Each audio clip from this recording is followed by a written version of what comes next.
développement du capital humain comme levier de compétitivité économique a occupé une place centrale lors du troisième panel du Forum international des entreprises francophones FIEF 2026 organisé au Centre international de conférences de Kintélé à Brazzaville. Placé sous le thème « Capital humain et formation pour la compétitivité francophone », cette rencontre a réuni décideurs publics, responsables d'établissements d'enseignement supérieur, experts et chefs d'entreprise autour d'un même objectif: bâtir une main-d'œuvre qualifiés, capables de répondre aux exigences d'un marché francophone en constante mutation. À travers ce panel 3, les organisateurs ont souhaité créer un dialogue stratégique entre les pouvoirs publics, les acteurs de l'enseignement supérieur et les dirigeants d'entreprises afin d'identifier des solutions concrètes pour renforcer l'employabilité des jeunes, améliorer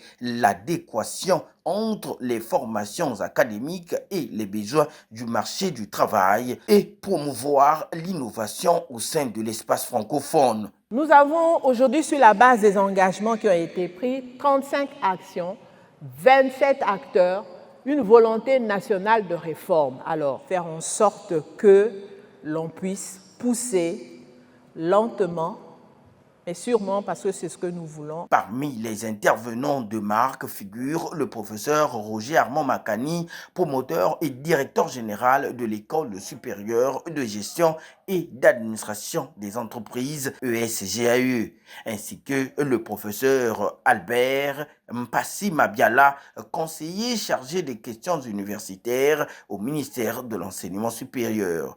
Tous deux ont partagé leurs analyses sur les défis auxquels sont confrontés les systèmes éducatifs francophones dans un contexte marqué par la transformation numérique, la mondialisation des compétences et l'émergence de nouveaux métiers. Le fait que la formation repose sur une co-construction des programmes qui tient compte à la fois des exigences du monde du travail, du monde professionnel, mais également des exigences du monde académique.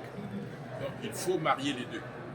Bon, au niveau de l'SGAE, nous avons insisté sur la participation des professionnels dans les enseignements.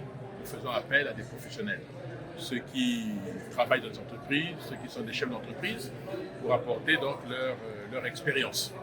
Mais en même temps, nous nous efforçons de respecter les normes académiques, notamment qui sont exigées par le CAMES. Et voilà pourquoi nos programmes sont accrédités par le CAMES. Dans son intervention, le professeur Roger Armand Makani a plaidé pour un rapprochement accru entre le monde académique. Selon lui, les établissements d'enseignement supérieur doivent davantage intégrer les réalités économiques dans leurs programmes afin de former les diplômés immédiatement opérationnels et capables de s'adapter aux mutations du marché de l'emploi. Bon, nous, on a eu à organiser des journées de l'entreprise et de l'employabilité.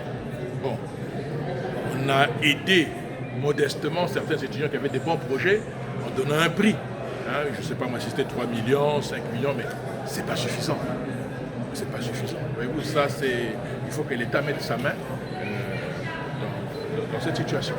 Pour sa part, le professeur Albert Mpassi Mabiala a insisté sur la nécessité de renforcer les politiques publiques en faveur de l'enseignement supérieur et de la recherche.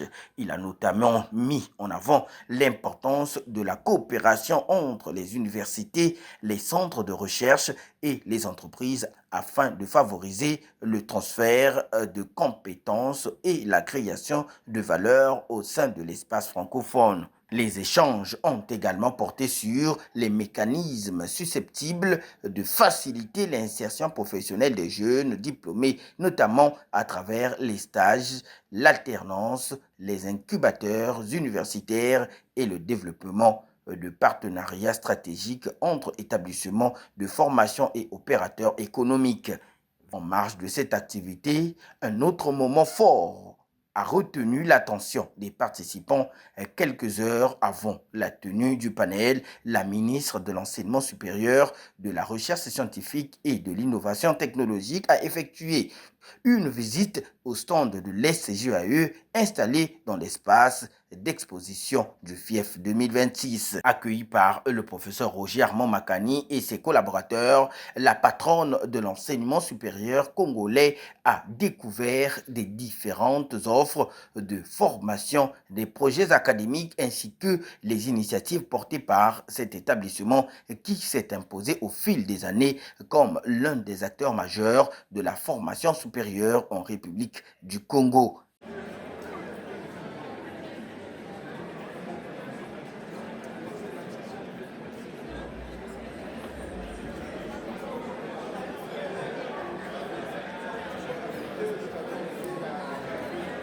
Guidée à travers les différents espaces d'exposition, la ministre a pu s'imprégner des innovations pédagogiques développées par les CGAE ainsi que de sa vision orientée vers l'excellence académique, la professionnalisation des enseignements et l'ouverture à l'international.